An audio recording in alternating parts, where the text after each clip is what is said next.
You just express with youth, right?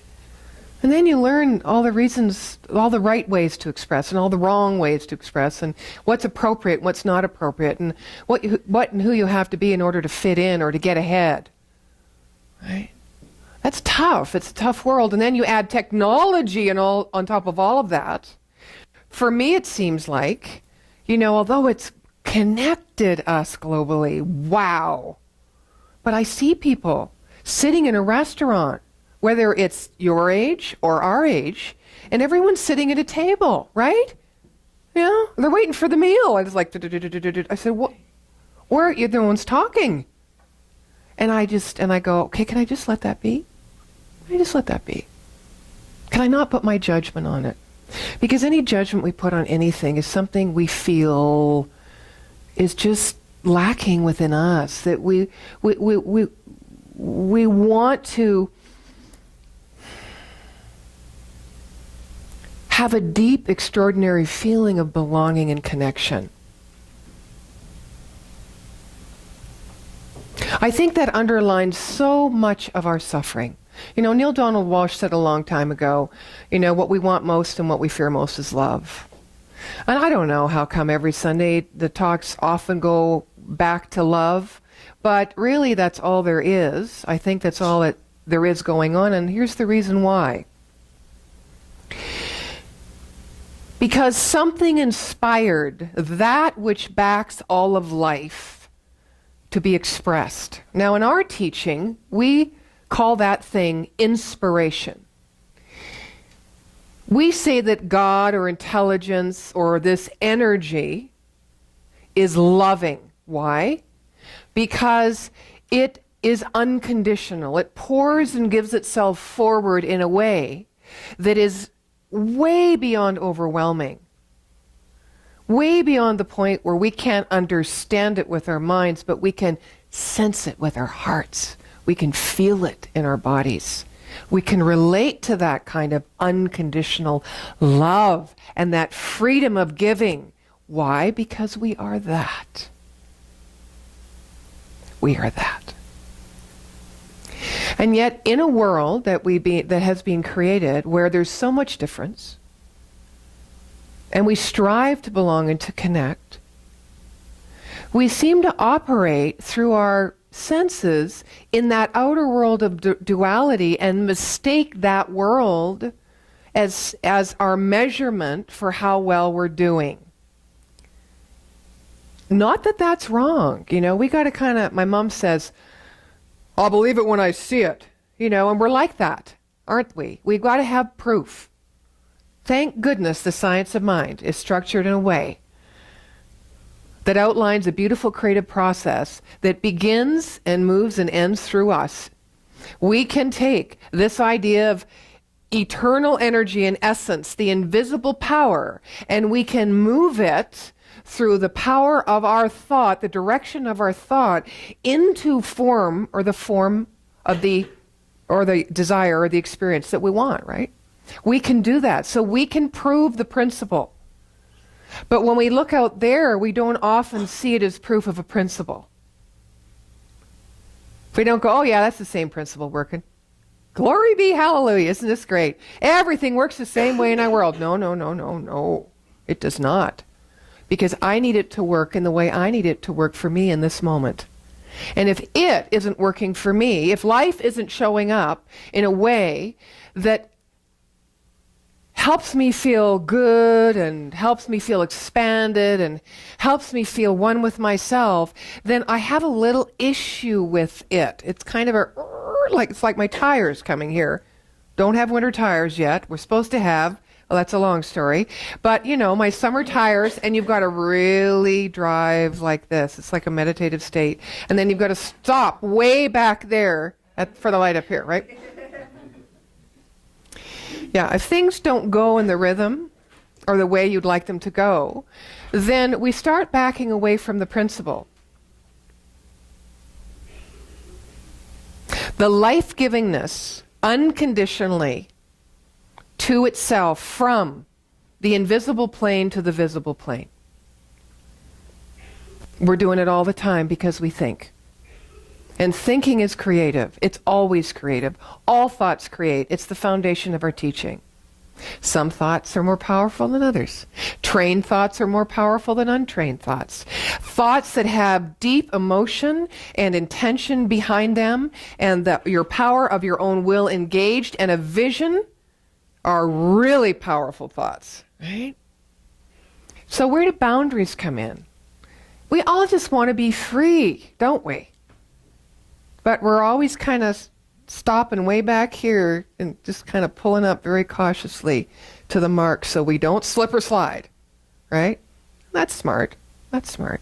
But what does it cost us? And could that kind of idea be married or symbolize this idea of boundaries? We have a lot of boundaries. How do we collaborate together and understand our oneness and reach into each other's souls and hearts and feel like we're at home no matter what's going on in our individual life if we have this idea of boundaries? Now, some of us have no boundaries, right? Some of us come from experiences where we were surviving, where we had to kind of move here or there or here or there in order to kind of feel like we were on solid ground. But it was just a reaction to life rather than an intended, clear response from knowing who we were moving upon life. I'm one of those kids, right? And I'm sure some of you have had experiences that have caused you to explore this idea of boundaries. Now, boundaries, when I was younger, made sense to me because it was something that protected me from the outside world or a person. You know? Boundaries we set up if we have a love and the love goes away and our heart's broken, and what do we say? I'll never fall in love again, for a while until the next time. Why? Because it's our nature to love. We can't help ourselves. And don't you love when you fall into love and nothing else exists? Isn't that the greatest feeling? You have no fear. There's no boundaries. It's just like this. Yeah, let's do it. And we're together. We're together with someone. And then that someone goes away because everything outside of us, including people, is always changing, right? What's the one constant in our life that doesn't change?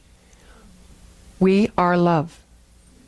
Love. Love. The existence of love doesn't change if you know that you are love, and it is our job, when we're being responsible for ourselves, to be the love that we want, right? As Gandhi says. How many times did our workshops in camp talk about that same principle? Whatever it is you feel you lack, you've got already inside, so just be it. And the emptiness and the lack goes away. We keep trying to get outside our good, and yet that's how we put our boundaries up against the outside. Interesting. So where do the boundaries really start? Maybe they start in the disbelief of our true nature. Maybe we don't understand our true nature. Maybe we haven't given ourselves the freedom to define that true nature for ourselves as spiritual. Not as who we see in the mirror, not as what someone said about us last week to a bunch of people who I really care what they think about me, that I can't kind of let go of. Not as that, right? Not as the fact that what am I doing if I'm a metaphysician and the last 8 cars I've had have always broken down? Not as that. You know, we've all got something, right? That we kind of get sticks in our craw. Maybe that's where the boundaries start. Maybe the boundaries start in those limited ideas that we have of ourselves that keep us away from the power and the presence of love. Now, what's love? Accepting. Love recognizes love. Love speaks to love.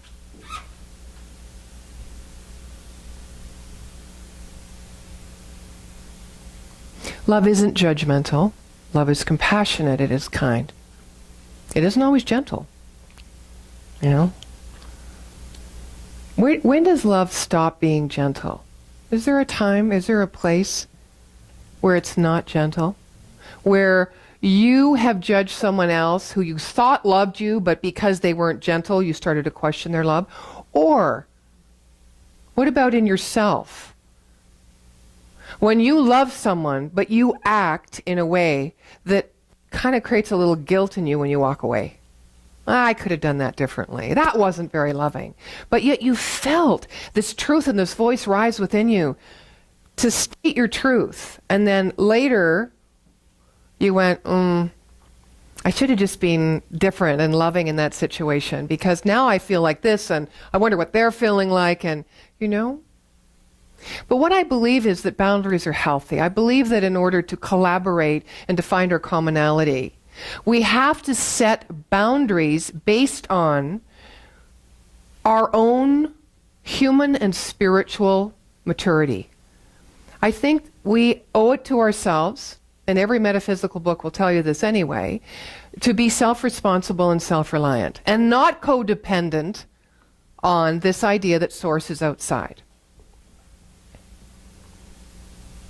We mix codependence with intimacy. That's a tough one. We get enmeshed sometimes in relationships, and it's hard to find our way out. I'm sure you've all had a relationship, whether it's been an intimate one or a family one, not that that isn't intimate, but you know what I mean, or a work one, where you lose yourself. You compromise so much. Now, compromise means cooperate. But that's not really what we do when we compromise. We often feel like we're losing out or losing self, right?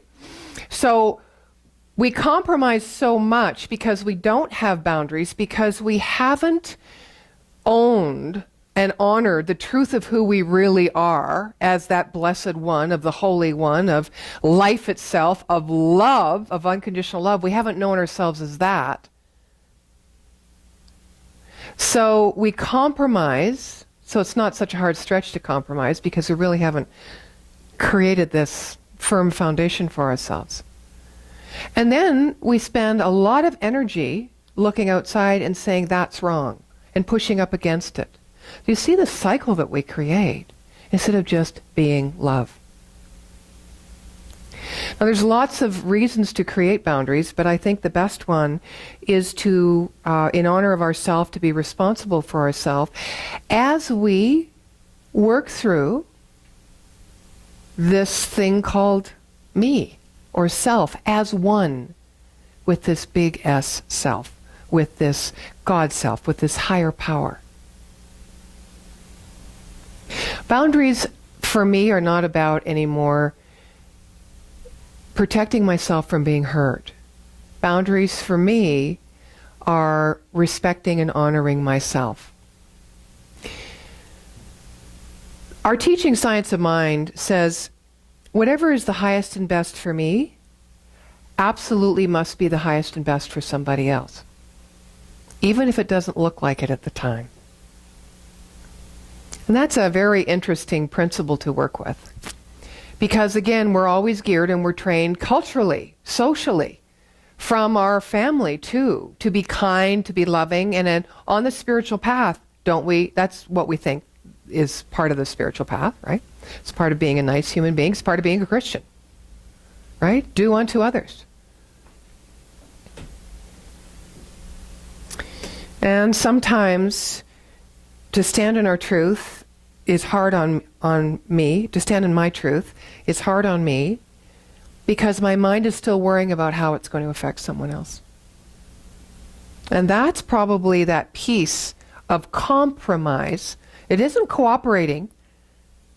Compromise, or collaboration rather, is playing ball. It's coming together. It's joining forces. It isn't like that. Compromise is giving something up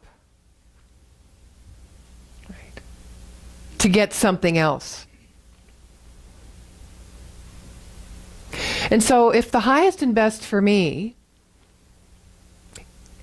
comes from a decision that is not creating separateness, not intentionally wanting to get back or hurt or get something, if it doesn't come from an agenda, but it just feels like it's really, like through contemplation and giving it over and praying and just saying, guide me, if that's where your decision comes from, and it feels right, and you stand in it, and someone else gets upset by it, oh well. Oh well. Now that may seem harsh and cold, but really, if we're really too concerned about the other person in a way that's self-serving us, what we're doing is we're enmeshing ourselves, we're enabling, we're being codependent, we're not seeing them as this teaching teaches us to see people as whole, complete, and perfect the way we are. And if I am going to get messy over here and create this kind of relationship where I will not be my own truth, then obviously I'm not letting them be their truth. And what have we got? We've got war. We don't got peace. We've got boundaries that separate us, rather than healthy boundaries that allow our love to move beautifully and freely through, because we're not losing anything. We are growing and giving all that we are, and it's coming forward in greater and greater ways, in amazing ways, in adventurous ways. Because we don't need to protect ourselves from anyone or anything, let alone our own idea of who we are. There's nothing we need to hide within ourselves. There's nothing we need to limit within ourselves. When we honor our humanity, when we accept ourselves, when we mind our own business, it's amazing the kind of collaborations that can happen. Now, I said in the beginning I'm talking about this because I'm in a lot of collaboration. So I've always wanted to collaborate with the other New Thought centers in Calgary. And for whatever reason, forget about all the facts, but for whatever reason in me, it kind of started, but then it didn't, and it kind of started, then it didn't. Now it started again. Now I have more, bless you, more investment from the other centers than ever before.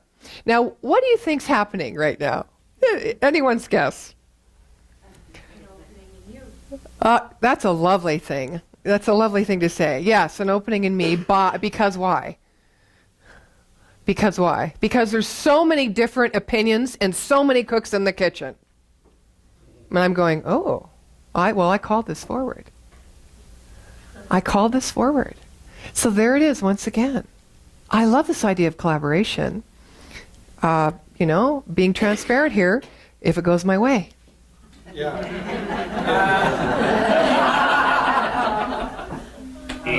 Right? Yeah. Otherwise, you know what? I don't have the energy and time for this, really. I have so much to do. I can be spending my energy and time in so many more productive ways. Separation, right? Yeah, well, nature wins. This idea of oneness wins. It always will win. And in that journey, we get to see ourselves. Hopefully, we'll just be amused. Hopefully, we'll be amused and not take it so much to heart, right? Because it isn't really who I am. It is just how I'm behaving. And it's just habitual ways of thinking that are causing me that behavior. That old way of needing to step back or protect myself, or maybe my opinion isn't valuable or worthy of even being said, or maybe I should just be quiet. That's a very old one for me. I think I'll just sit over here and observe and plot and plan when the perfect move is, so that I will feel value. Am I the only one? Am I just talking to myself here? Yes. Mirror, mirror on the wall. So anyway, lots of, and yet my other side of my brain goes, wow, look at these creative ideas, right? Wow, look at this enthusiasm. Like, I'm just thrilled. I just don't know how to be in it. So what do? We just be in it. We just be in it with an open heart, and we hold in mind the space for creation. Because it feels like chaos. And one of the things scientifically about chaos is everything, when it gets all weird, right? It comes back together and it knows within its own intelligence a higher order. to reveal. That's what's happening in collaboration. And I know sometimes it feels like it costs us our own image of ourselves. Great. Great. Go for it. Because we are, even though people say we're, what is it? You're indispensable, and we're not indispensable. Our personalities aren't. This thing we created to get along in our world, it's always changing anyway. So be the front runner. Be proactive. Put yourself in a situation where you're feeling a little nervous or stretched, where you're starting to feel a little bit seen for who you really are, where you are okay being a little vulnerable, not just with your own peeps or your own partner, but just get out there, because if you're feeling it, everyone's feeling it. And if you can stand in that heart of peace and that vibration and that presence of, okay, whatever, I'll play, the world is a different world. You're back to that young at heart.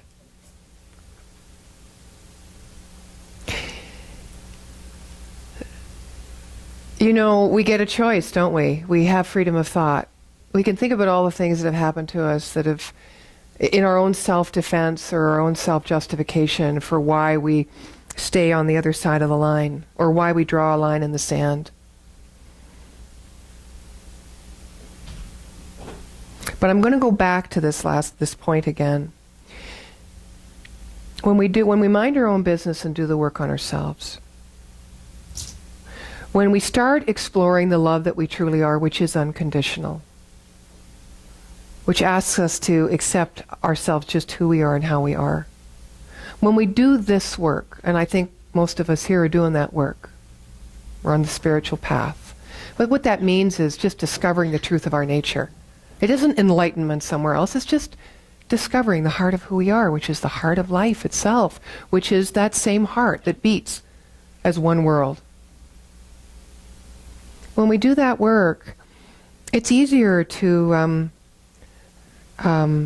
give ourselves away without feeling compromised. Right? It's easier to move into that idea of unconditional love that feels so incredible because you don't need anything from the love. There's a pureness to it. There's a rightness to it. You start to inspire yourself rather than read books or find mentors or way showers or teachers. You inspire yourself. All your creative juices are flowing. This vast intelligence that is born as you is on fire. So when you create boundaries, please do so in a healthy frame of mind. That this is what I need for myself right now. And if someone in your life, or you've drawn someone into your life that doesn't respect that, remember you've drawn them into your life. So you can make a new choice. It isn't about that person. It isn't about that job or that board or that organization or the political system. Right? Maureen and I were driving in today and we're listening to CBC and it's all about Robbie Ford. Right? Now I'm born and raised in Toronto. And when I first started to hear this, I went, get rid of the guy. And his brother and his whole family. It started to sound like The Sopranos. I was listening to And of course, I've got a wild imagination. And then I thought, interesting. It's, why are people that, I said to Maureen, who is supporting this man? Because, of course, the media is reflecting everybody who doesn't like him, basically. But yet he's got the populist vote. Why is that? Because he's the everyman. Now, isn't it interesting that we don't like to look at the shadow side of ourselves, and yet we'll keep someone in office? Remember Ralph Klein? Hallelujah. I think that's why he was so popular. Right? Because he's real. He's just real. He's out there. We hunger for that so much. And if I ever doubted that, I really got it in listening to all this media about Robbie Ford.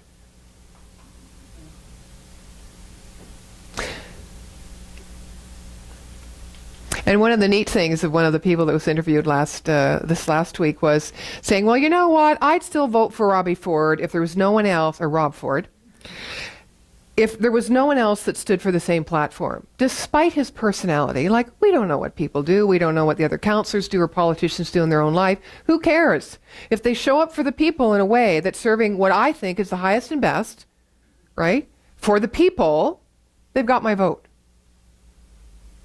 And I'm in my car going, you can't separate the personality. I mean, if they're abusive and if they're dishonoring to themselves and if they're control freaks and you don't think that's in there somewhere, you just don't see it. They're going, no, no, no. And then someone finally says, but you know, it may not last. You know, if the proof starts showing, then of course I change my vote.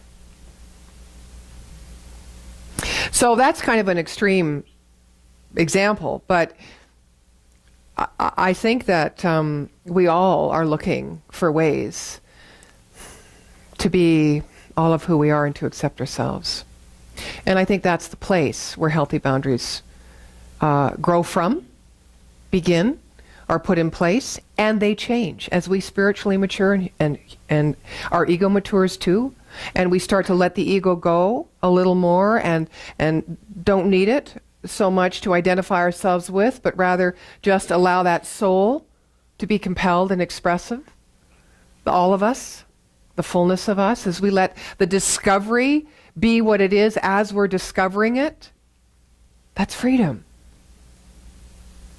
And when we allow ourselves this way of being, when something doesn't feel like it's going to allow us this way, then we can very easily, without guilt or frustration or consternation, just go, you know, I'm going to go over here.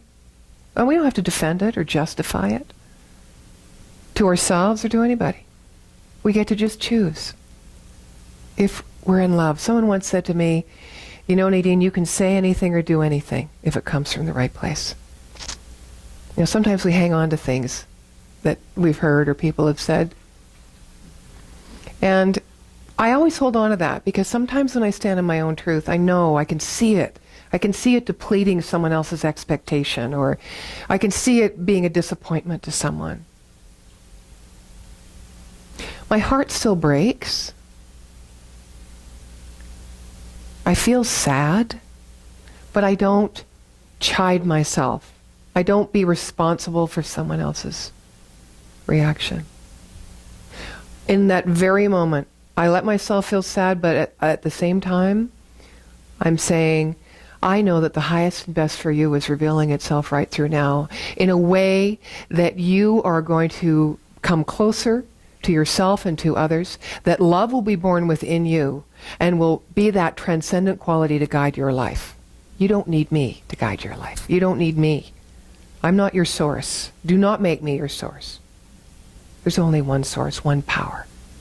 It is the heart of God, the heart of peace. It is this intelligence that created us, that moves and lives and has its being in us. And as we create boundaries for ourselves to live up and into that allow us to be self-reliant, relying on ourselves as source, it's amazing how our relationships will change, and some relationships will fall away. Just notice. Are you running after them? Or are you blessing them and letting them go? Yeah. Yeah. We needn't fear loneliness. I felt loneliness all my life. I feared it all my life. It was the source of my substance abuse. I had to come to know being alone, being free, feeling joy and being at peace, being with myself. What a wonderful opportunity this life is. When we get to know by how we're being and how we're showing it, how we're demonstrating love. None of us ever need to feel that we're in a life disconnected, separate, or without love. We just need to stand up in whatever way we can, and however we understand love in the purest sense, and be that.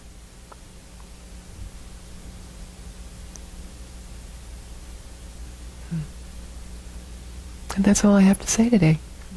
I have no fancy ending. I feel clean and complete, and so it is. So it is.